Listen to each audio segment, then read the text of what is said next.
All right, we're gonna get started here. So thank you for joining today's webinar, the paradox of the female gamer. Thank you to the Fair Play Alliance for providing the forum here, and to all of you for your interest in today's content, of course. We're gonna have a lively discussion around what it means to be a female gamer in today's world, its evolution for the past couple decades or so, and we'll try and anchor the discussion around people, policy, products, process, and personal anecdotes. A little housekeeping: questions will be collected and answered after the webinar in an email follow-up to the attendees. But with that, let's introduce our panelists today. So first up, we've got Matt Soeth, co-founder and executive director of I Can Help. I Can Help started when a student made a fake social media page about a teacher. The page gained over 1,000 followers and was a center of school drama for about 2 weeks. Finally, at the end of those 2 weeks, the student turned in the person who made the page, and it was taken down. I Can Help teaches teachers and students how to respond to negativity online. Matt joins our webinar to basically share tactical steps people can take to positively change toxic online gaming environments. Next up, we have Laura Higgins, Director of Community Safety and Digital Civility at Roblox. Laura is dedicated to helping Roblox players of all ages to have a fun and safe experience. She creates resources, tools that empower kids and parents to be confident in navigating the internet, working in partnership with safety organizations around the world to help make the online space a nicer place. And then we are still waiting on Brianna Wu, who should be joining us here shortly. She is a candidate for U.S. Congress. She's a software engineer, entrepreneur, game designer, and outspoken advocate for women's rights. She's one of the most prominent women in gaming technology, having founded her first startup at 19 years old. She's running for U.S. Congress. Brianna is also working to bring a new generation of voices and values to Washington, voices who understand technology and its impact on culture, society, and politics. And then, hi everyone, my name is Justin Davis. I'm the CEO and co-founder of Spectrum Labs. I've spent the last maybe 16 years or so in helping building out dating and data and technology companies. So let's kick things off while we're waiting on Brianna to join. I'm right here. Oh, hi. Hey. You made it. Fantastic. So you made it just in time. But thanks for joining us. Of course. So we'll kick things off with a stat. I think that got this whole thing kind of started a couple months ago. We uncovered that about 70% of female gamers have pretended to be male to avoid harassment. We'll start with you, Laura, with an easy one here. Why do you think that is? I mean, it's a very depressing stat. Probably not unsurprising, but sad nonetheless. I think there are a couple of things behind this, and maybe not all negative. So one is, unfortunately, we hear time after time that women are targeted online, treated differently. At best, they're kind of not seen as serious gamers.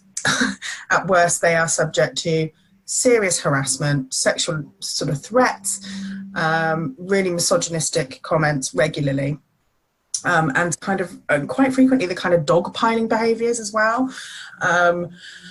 Historically, women in tech have had these issues. It's really sad that now is really affecting the kind of younger generation coming in and playing. It felt for a while that we were really moving forwards with this, but perhaps not as much as we could have done. The flip side is, there is a real gender fluidity in terms of online identity. So, we do regularly see male players who use female avatars and usernames. I'm sure the motivation behind that might be different, but I think it's multifaceted. It's not, everyone isn't just using those alt characters to avoid harassment. It might actually be from a place of empowerment. But I really think we need to dig deep and to look into why that is. People don't have to identify as themselves online, but if they're doing it because they feel threatened, then there's a problem. I have a very different take on that, if I could share that. Absolutely. So, I'm coming at this like yourself as a developer. And one of the things we really see for women game developers is it's such an astonishingly male-dominated space. I'll give you an example. My co-founder at my game studio once told me a story of when she had her first animation job, and every single man in her office ran into her office and pushed their face up against the glass to kind of ogle two women playing volleyball in bikini tops in the courtyard of their office building. That's kind of the frat house norm of our industry. You see it at PAX East. You certainly see it in studios and, game journalism. You certainly see it on YouTube. And there's kind of an assumption that this space is for men. You brought up male players that sometimes play as women. You might notice that frequently they're very sexualized avatars of women. So even in that particular case, it's not gender fluidity. I would call it objectifying women in a general sense. So we have to be able to, in this industry, create a space where women and, where more feminine traits and perspectives can be shared without so much hostility. Ask any woman in game development, she will tell you she doesn't feel like it's always the most welcome environment to talk about, issues of how women are treated in games or representation. It's just almost always hostile. I really take that on board, Brianna. I think I'm coming from the perspective very clearly of Roblox. Our demographic, as everyone's probably aware, are very young. Right. Generally, our players come to us at 8, 9, 10, 11 years old. And we have over 40% of our players are Roblox users are girls, which I know is quite unusual. So I think we're very proud of that, and it's something we want to hang on to and build on, and hopefully share some of that with other platforms as well. So I think you're right, and absolutely, I've seen it myself with older gamers and particularly within the industry as well. But also, I do see that positive side with the younger players. On our platform. Characters can be whoever they want. You don't have to be gender specific. They dress their avatars up as how they want, whatever they want to, whatever their imagination says they want to look like. So they could be animals, they could be fairies, they could be however they want to identify. And so perhaps that enables some of that being able to be whatever character and not having to make it gender specific as well.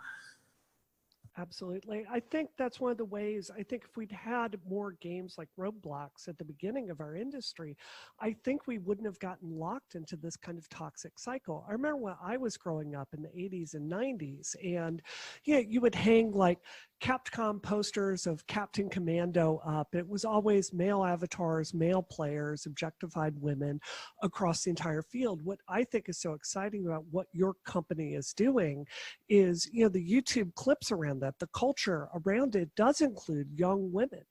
And that's very exciting to me. And I think if we'd made that decision 30 years ago, we wouldn't have so much, we have technical debt in our industry where we make decisions and have to go back and refactor code. I think we have gender debt in our industry in that same way, where the culture is so toxic at this point. We have a lot of work to do to root it out.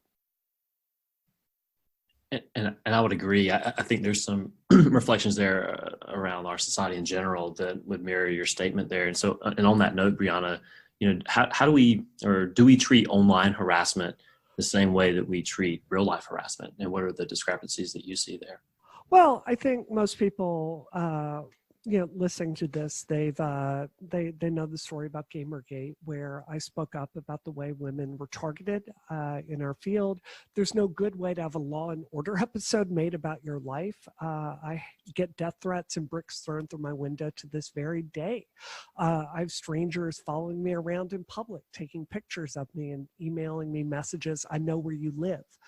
I reported these threats to the FBI during Gamergate, as I'm sure everyone knows. They didn't take any action. They didn't take it seriously. The conclusion I've come to, and I'd love to get everyone else's opinion on this, is that the mob is not an effective way to get anything done. Women are kind of having to take these stories public and kind of relying on the media to act because law enforcement and other systems are not. You're really seeing us have to default to things that really aren't great for issuing solutions here.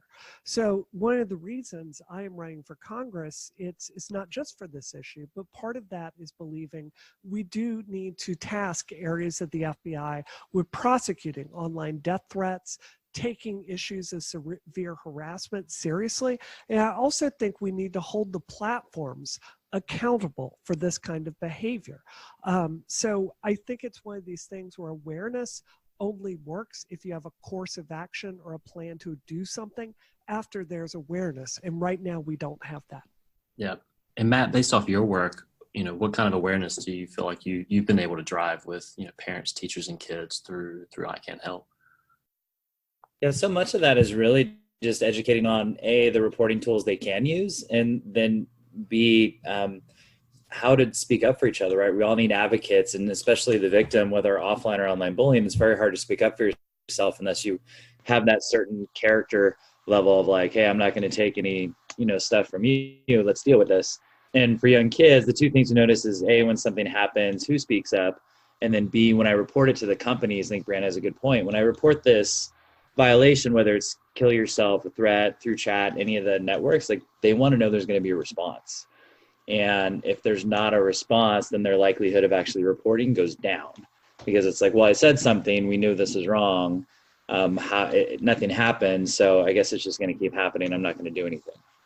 So I think the more we can sort of build upon this ecosystem, right, through the reporting tools, through the resources, through how to comment on this stuff, through how to even use the reporting tools, I think the better we're all going to be. And then just the other part of that is just letting people know this stuff exists. So much of it, you talk to parents or students, like they have no idea these guys exist. They have no idea these resources exist. And really it's, how to get parents even to engage with their kids on these platforms. It's like, hey, your kid's playing this, you should play it too. Learn to play with them. I think my favorite examples are hearing about parents who have like 2 Xboxes. So either mom or dad can play with their kid on the same game. It's interesting to hear that kind of stuff. I was so happy to hear you talk about reporting tools, though. As long as we're mentioning Xbox, in the early days of Xbox, they had humans to go through and evaluate these reports. One of the most glorious Xbox forums was explaining the bans and actually putting a video of the behavior that got people banned publicly. A few years ago, I think it was about 5 years ago, Microsoft decided to save some money and largely automate those reporting tools. And what they do now is they tend to pair problematic players up to other problematic players. It seems like a good solution, right? Until you realize that those players are both reinforcing each other's really negative behavior. So I think our industry and the cost-cutting measures we've taken on Facebook, on Twitter, on Reddit, on XBLA, PSN, all of this has a consequence where there's not a human investment in the tools that we need. And so there's a stat around this that roughly 18% of people are actually using the user reporting features on any given platform. And that's pretty consistent from what we've seen at Spectrum Labs and working with dating apps and gaming companies and marketplaces and gaming, of course. But I'm curious, Laura, this is for you, what could, as a gaming company, if you were to wave a magic wand or improve safety by design for Roblox or for any other gaming company, how could you make those features more prominent and more effective for the community? So I think, education is always key. So if there's no point having tools if people don't know how to use them, back to Matt's point. So I think, from our point of view, we're really targeting the whole community. So the players, the developers, the families, educators, the more people can encourage that reporting, the more likely people are.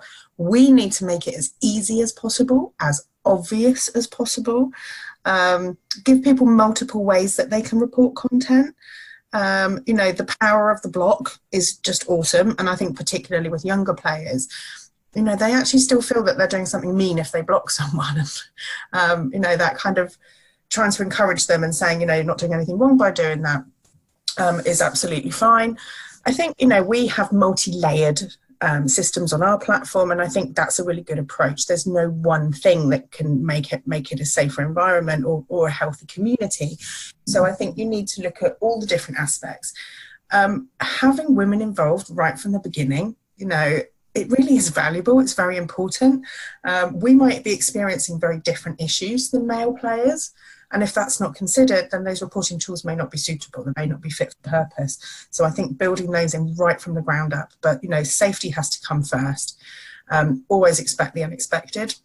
And also kind of really encourage, we want to empower our community to use the reporting tools, to feel safe, to know what happens when they make those, as Matt said. But then also what else? We're doing a huge project at Roblox, many of you have probably heard about, around civility. Actually, yes, having those tools is fantastic, but we have a vision where we don't need those tools. We want our community to be nicer, to have empathy and be kind. And because we have such a young demographic, we really are hopeful that we can change some of that behaviour. And then it won't just be their behaviour on Roblox that improves, it'll be their behaviour across all platforms. We need to be talking to those very young boys about what is appropriate, how to communicate, how to behave with people of all genders. I think we have a real opportunity there. Yeah. Laura, could I echo what you're saying right there? I think it's so key. You have to have women and other perspectives on your dev team, because if you don't, you're going to be making decisions that are going to impact it way down the line. Let me give you an example. I'm not going to tell you the name of the racing franchise, but it's one of the biggest racing games that exists. And for years, they did not have male racing driver avatars in this particular game. And as a result of this, you get like 10 years into sequels, and they finally started to introduce women drivers into this game because one woman on the dev team really put everything on the line for it, everything. And as a result of that, there was a large backlash from the male players that felt like something had been taken away. If they had had women on that dev team working on the design docs from the very beginning, yeah, they would have had that feature to begin with. When I play your game, I see something that is very consciously has all these design tools to say everyone is welcome here. Everyone is included here. And there's nothing as a woman gamer that really pushes me away. Not to say it's a feminine game, but it's an inclusive game. So I think it's just absolutely imperative that as we're designing games, we have a wider range of experiences to draw upon than the monoculture that seems to dominate game development. And so I'll keep this on you, Brianna. Where do we draw the line on where the responsibility for gaming companies and social platforms lies around what behaviors should be allowed and not be allowed? And specifically, I'm referencing, Section 230 and how that could, any changes to that particular policy could, impact how these companies act on these types of cases. It's such an important question, right? And one of the reasons I'm proud to run for Congress is we're playing with something extraordinarily dangerous here when we are looking at 230. And for your listeners, this is the section that basically indemnifies service providers from the content that their users create. So we have to be very, very thoughtful in how we proceed here. To tell you a very quick story, though, my friend Carrie Goldberg, she has a book out right now where someone using Tinder had a jilted ex-boyfriend, and he went through and started to create hundreds of fake profiles about his ex-boyfriend on the Tinder site. And as a result of that, he had people showing up to his house day in, day out, expecting certain things to happen when he wasn't involved with that. He got a lawyer, went to Tinder. He's like, you've got to take down these profiles.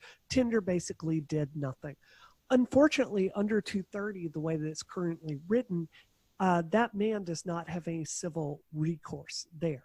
And that doesn't quite seem right to me. I think if you're highly negligent there, I do think that we should open up the door for some recourse in civil court. That said, we've got to proceed very, very thoughtfully here. Until it's more expensive for platforms to do the right thing than the wrong thing, they're going to keep choosing to do the wrong thing, in my opinion. Yeah, I would agree. Matt, any thoughts on that from your perspective? Yeah, no, it's interesting. A few years ago, I had a unique opportunity to start a helpline here in the US with Ann Collier, and actually collaborated with Laura Higgins on that when she was in the UK. And through that, just developed a lot of relationships with different companies across platforms and boards. And admittedly, some of them were a lot easier to work with when it came to removing extreme toxic content that violated their terms of service. So, being in those conversations, I think it's really important of having these different groups, be it nonprofits, be it companies, about really understanding what the user is going through and appropriate steps the companies can take without overly legislating. I don't know if that's the right way to say it, but finding that fine balance between legislation and content and responsibility and user responsibility and company responsibility to really create just more civil behavior in these online platforms. How do we hold people accountable? But then also, how do we teach what is the appropriate behavior that we kind of expect in these places, right? Create that culture. And do you think that, not just the gaming industry, but just social platforms more broadly have done a good job of self-regulating in this regard over the past several years based off what we've seen happening? I think they're definitely trying. We the biggest thing that I always stress with people is that it's new. We're figuring it out. What I have appreciated is the effort that companies are making to improve that. There's some very genuine efforts of, okay, we recognize this is wrong. We want to make it better. We're going to take these steps. And there's an absolute recognition of, we still got a ways to go. But definitely seeing some positives. For example, with Overwatch, had some very good feedback this past year. They will tell you it's not perfect, but they've seen a huge amount of increase in trust in the platform. They've seen a huge amount of increase in the amount of positive behavior, something like 40%, if I remember correctly. Like, those are good numbers and it's a step in the right direction. But I know in speaking with them, it's like, we're making improvement. We still have steps we have to take. So those are kind of things where it's, coming to these trust and safety meetings, having the kind of conversations we're having here and bringing all the stakeholders to the table. It is definitely a step in the right direction and recognition of, we really want to make this better. And Laura, how do you think Roblox's policies and community guidelines have evolved over the past few years to support that? We never stop is the first thing. I think, just picking up on the point about self-regulation, I think, there's so much discussion globally at the moment about regulation. In New Zealand, we have the Harmful Digital Communications Act. In Australia, they've tightened up the regulations over there and put in the Safety Commissioner. In the UK, we have the discussions around online harms and potentially having a regulator here. I think that it's inevitable. I think for some organisations it could be really helpful. We know that there are certain platforms, particularly chat apps, which are really popular within the gaming community. It's the Wild West sometimes. And I don't think they can be trusted to manage it appropriately. So I think in some ways that's kind of a positive thing. So that will at least make it very clear what is expected of platforms. In terms of us, we're ever evolving. We've often joked that even though we've been around for a long time, we were kind of still a startup. We were a baby and just growing organically. And with that has grown the expertise and the knowledge. But we're very responsive. Like any platform, you cannot say you're 100% safe, nothing will ever go wrong. And it is that unexpected, but it's about how you learn from that, how you adapt very quickly. And make sure that your policies are really robust.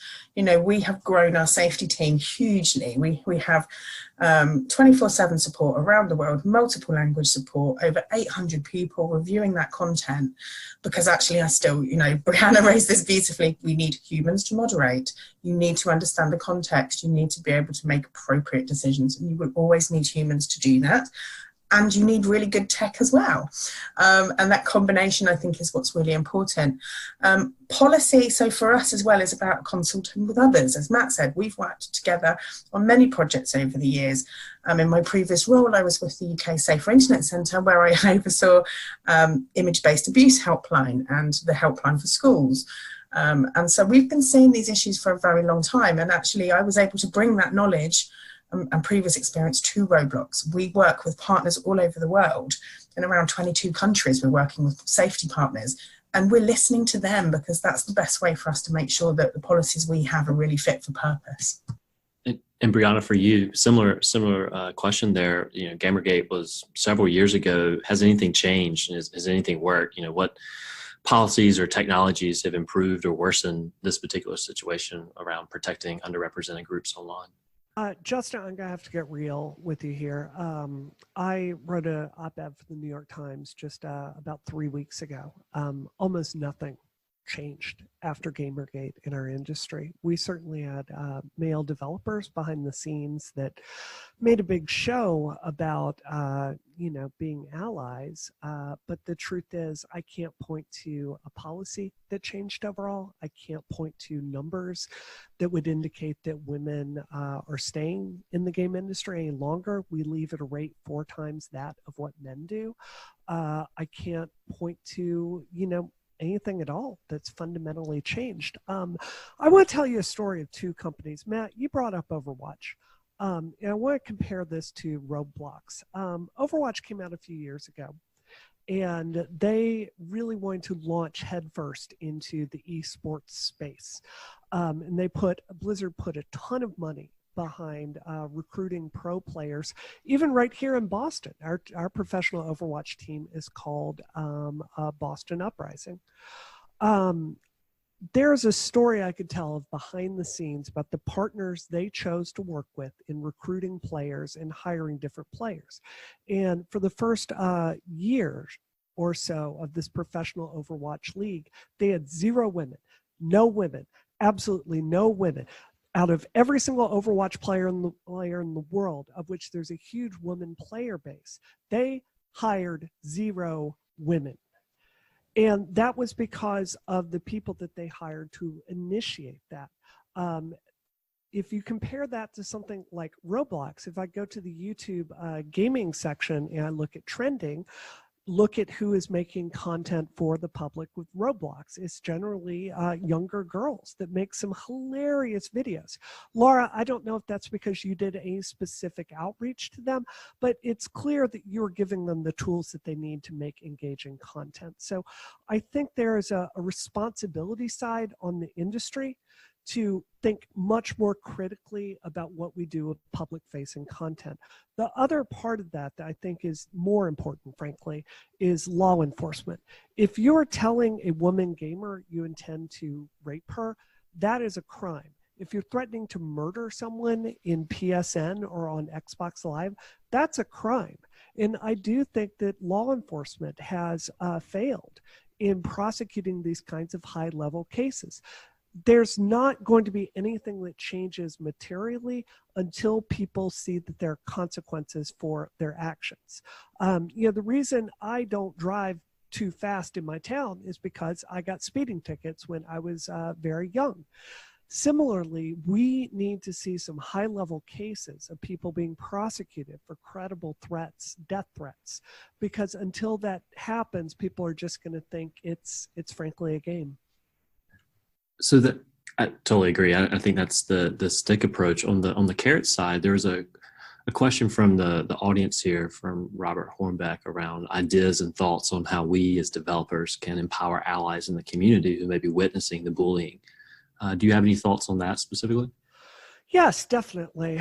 I cannot tell you how many times over the last few years there's been a high-profile woman targeted in our field, and she's called me up and taken a call at 3 a.m. To talk to her. And we've put together teams of people to basically watch their Twitter and report the death threats when they come in. So there's a very personal level of being a friend to people like that and being there. You'll be doing them a favor they will appreciate for the rest of their life.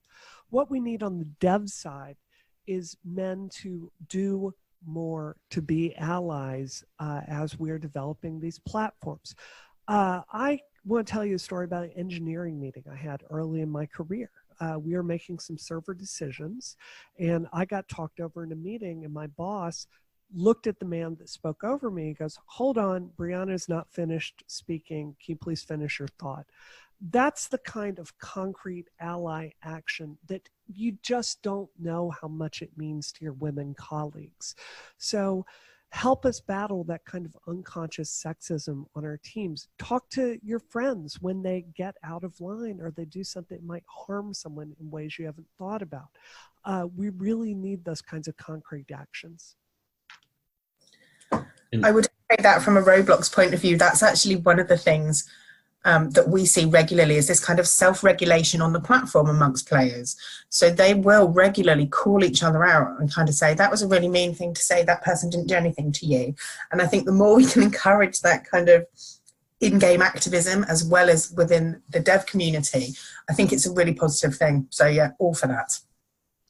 Another question from the audience on a slightly related, a different topic from Rafa Ross is around women gamers and when they're thrust to basically prominence within a gaming community. How do we, as a community, basically promote that without exposing them to different types of toxicity and share their story without necessarily putting them in a spotlight that they may not really want to be in? You can't. I just got to be straight with you. I know a lot of women that look at these stories about what happens to high-level women that compete or gain prominence on a platform, and the backlash is inevitable right now. I would never critique someone that chose to not be in that limelight because there will be a cost they have to pay. That is a consequence of the failed culture, frankly, in our field.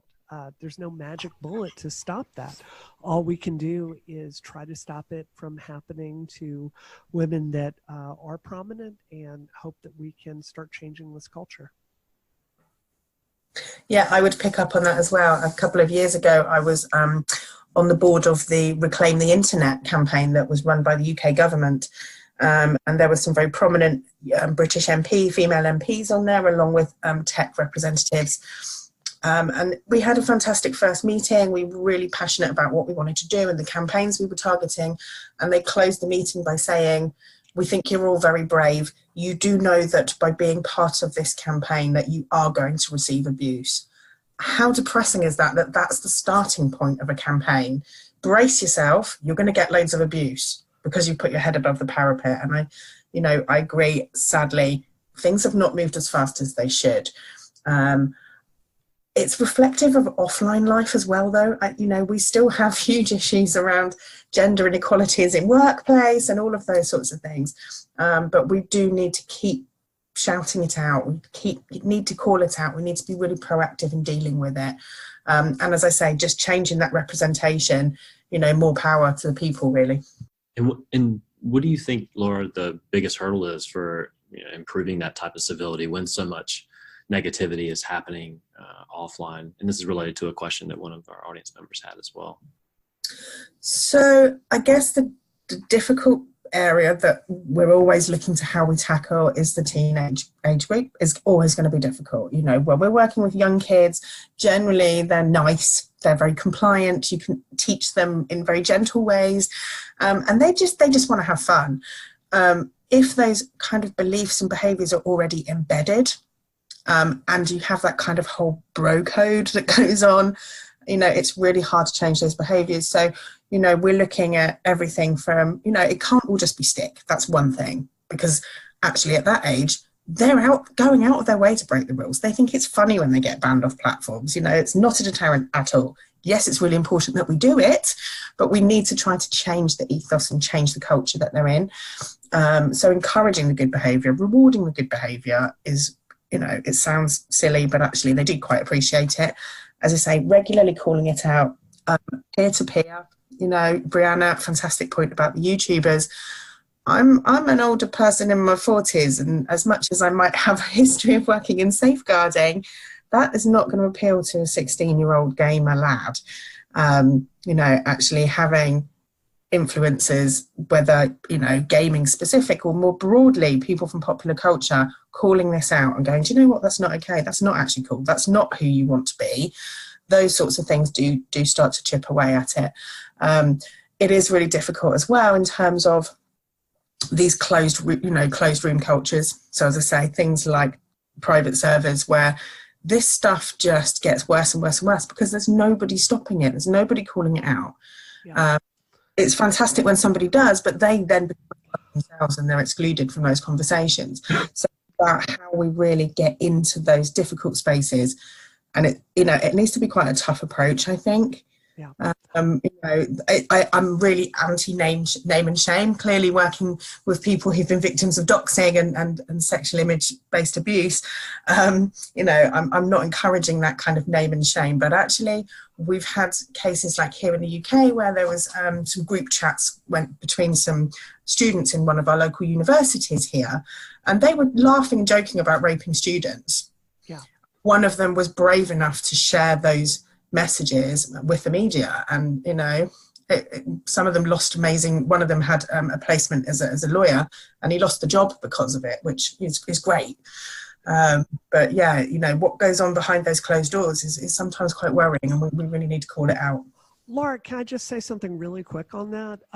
So you're talking about private servers and how that bleeds over into the real world sometimes. Recently, you mentioned New Zealand. You had the Christchurch shooting there. Absolutely abhorrent, terrible, like gut-wrenching to see that. That was planned and broadcast on 4chan. 4chan directly was founded and popularized during Gamergate, where basically they decided to make their own private server to say anything, do anything. It was a very gamer-centric culture. And then you saw those kinds of consequences bleed over into the real world with one of the worst mass shootings in history. So I just want to say the stakes here are very, very high. It's not just someone having a bad experience in a game or a loss of a profit. Like, we're really talking about when we fail at our jobs fundamentally as game developers, you can literally lead to radicalizing young people, and people can be hurt very badly. So I think we need to realize that this isn't like some separation between online life and real life. The stakes here could not be higher. Absolutely, I agree with you, Brianna. There was, I'm not sure whether people have seen it, but it's worth looking at. There's a parenting writer called Joanna Schroeder, and she wrote a thread that went really viral on Twitter a few weeks ago, exactly on this topic, where she has a great relationship with her kids and she's pretty tech savvy, but she just noticed this change in the kind of dialogue that her sons and their friends, their peers, were having. And she just sort of realized that this is a very gentle form of radicalization that's happening, where they're desensitizing them, drip feeding content, and then, talking about the freedom of speech and, these snowflakes are trying to stop stop you from being able to talk how you want to and behave how you want to, until you have these very extreme behaving young people who are really malleable for poor intention from other people. It is a form of grooming. But because it's kind of in that bro code and it's, jokey and it's memes and it's those sorts of things, they really have no idea that it's happening. Yeah. It's great that we're talking about it, but we've got a really long way to go. And absolutely, it sounds really trivial, but actually that's where it starts. And things like shootings and discussing it on 4chan is where it ends. Yeah. No, and just kind of adding to that, I mean, we have so many students, I think, who are really kind of caught in the middle where their parents just have no clue. And a lot of them, honestly, the kids that we talk to, be it particularly middle school and high school, like they really want to do the right thing. They really want to do something that's good, but often they just really don't know how. And so even doing, back to an earlier point, I think addressing some of this, I think you're both spot on in that there's no more offline or online, there's just life. And, for these kids, knowing how to respond to these, awkward, in their case, because it's new, social situations, like, when someone says this, like, says go kill yourself, like what do I say? Like, I don't know, I've never had to respond to this before.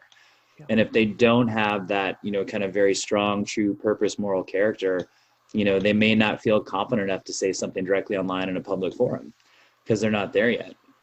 I think the other piece to that, to speak to what you just said, Laura, is parents modeling the behavior, particularly for their kids, whether it is through games, whether it is through these conversations.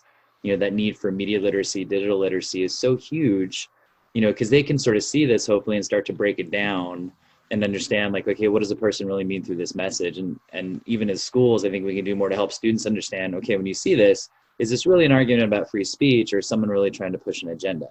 And understanding, the context and the content that's behind it and what that person is really trying to get out and make happen at the end of the day, from an ethical standpoint, like what is the right and wrong we're trying to accomplish here?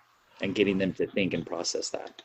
Matt, I do have to push back just a little bit on what you just said. I feel like I've sat in so many game dev meetings or engineering meetings, and our industry just pushes everything back on the parents. Like, if you don't like the violence of GTA, just don't let your kids play that game. And I think as an industry, I really think of it like, there's a story in the United States about a hog farm that was prosecuted by the EPA because they were just dumping all of the pig waste in a stream, and it was poisoning a nearby town. And I kind of think that's the way the game industry behaves sometimes. Like we create this thing that's creating problems for parents and the behavior of their children. And it's a mess we've created because we didn't design it the right way. We didn't design correct enforcement tools or anti-harassment tools, and we're just passing it over to the parents. Here in this country, I've been very happy to see things like the ESRB. It's taken that step. We self-rate games, and we've built tools into the consoles to let parents say, you know what, my 8-year-old does not need to be playing Grand Theft Auto. But at the same time, I think we have fundamentally failed to teach parents how to use those tools. And I think there's a culture of condescension in the game industry. So I think until we have more accountability, I feel like putting it off on parents, I think it's a cop-out for the decisions our industry is making. Oh, no, I totally agree with that, because it's, being in education, we get the same thing, right? From the school standpoint, oh, it's the parents need to do this. From a parent standpoint, oh, the schools need to do this. And when something bad happens, I'm amazed at the level of finger pointing that just, it's not about, oh, we solved this, kids are safe. It's finger pointing and who's at fault. And it really is all of us. It's the companies, it's parents, it's families, it's everyone kind of holding each other accountable and saying, hey, we need these better tools. Hey, we want to be more informed. Across the board, I think it's a little bit of everybody, really doing the right thing that needs to happen. I would jump in and say, actually, that's kind of where I am. I sit in the middle because I agree with both sides, really. We are really doing a lot of work with parents because they need it. And it's not because we're blaming them, but we just want to make sure that we're making it as obvious as possible. We understand how busy parents are. Also, we want to try and get parents on board with gaming generally. They kind of seem so very scared of talking about it. I'm sure that conversations in the media, there's an awful lot of scaremongering, and it terrifies parents. So rather than trying to find out, they run away from it. And we're kind of going, it's not even that you have to be an expert about gaming, but actually just get your kid to show you what they do and have a go, because it's actually fun. And if that's where they're playing and they don't want to play a board game of Monopoly with you, maybe you should go and play with them online, So some of those conversations and doing it together is good. I agree, though, accountability of companies is really important. There's so much exciting collaboration going on. Big shout out Fair Play Alliance. We love you guys.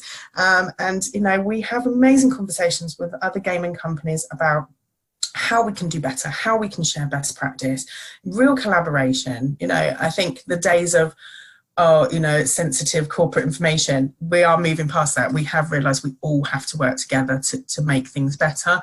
As I say, my community are the same community that are on Minecraft and Fortnite and all the other platforms.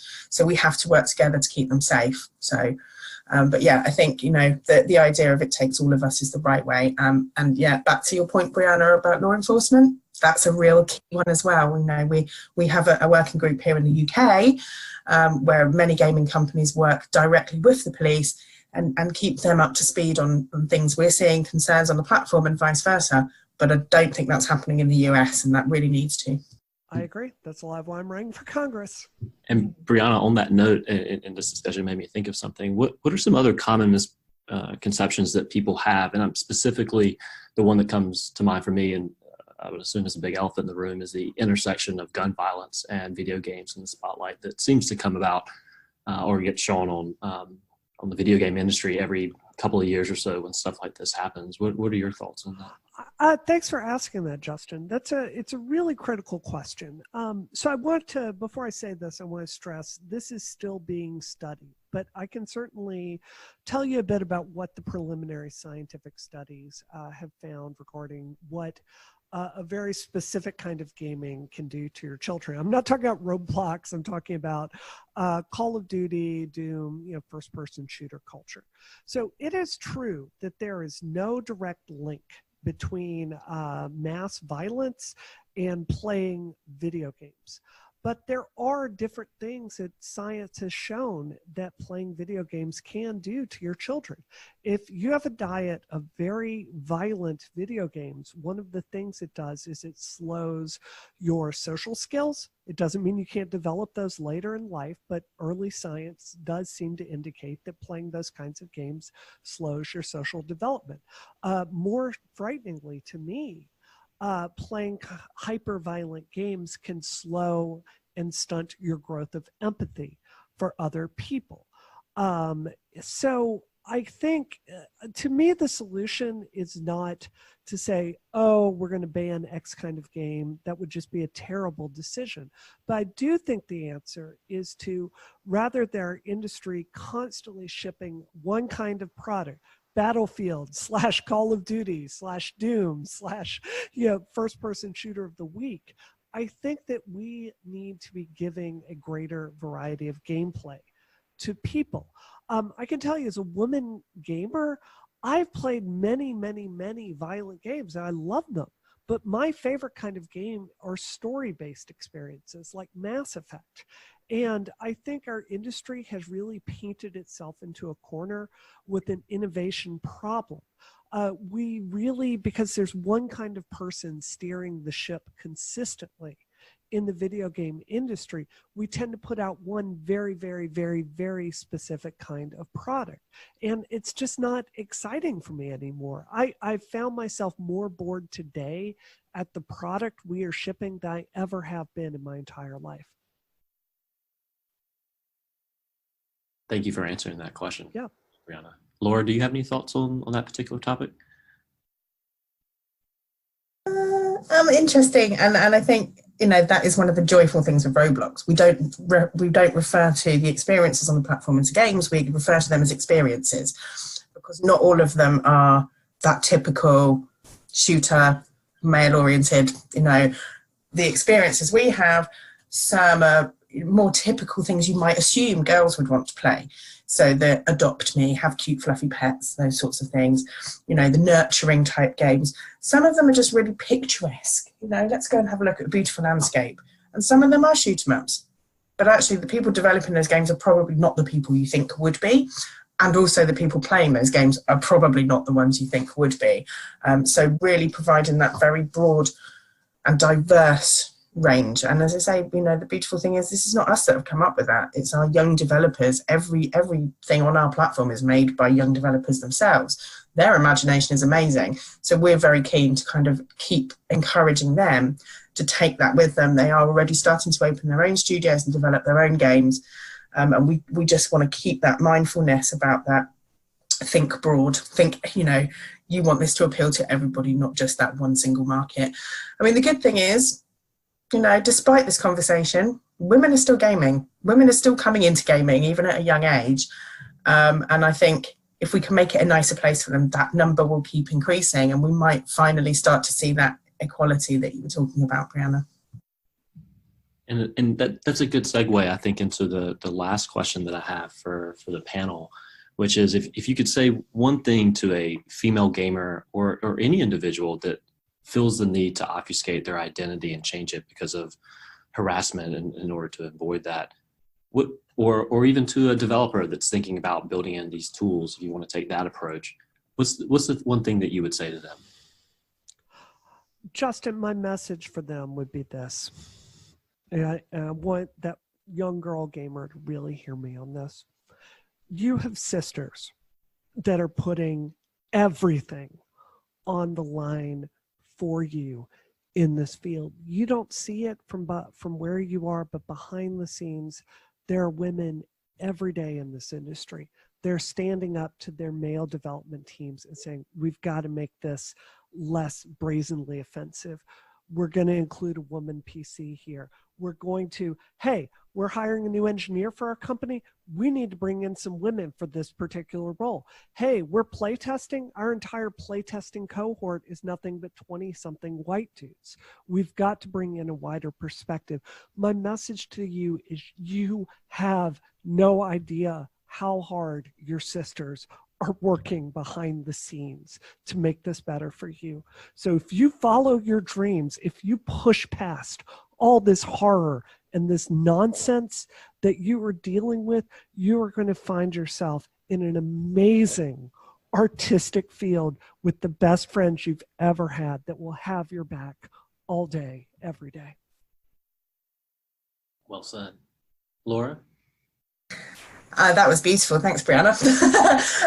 I think for me, I'm going to focus on the young girls coming onto our platform and playing. And my message is, you belong here. You know, this is a safe space. You are part of the community and you have every right to be here and be respected as much as anyone else.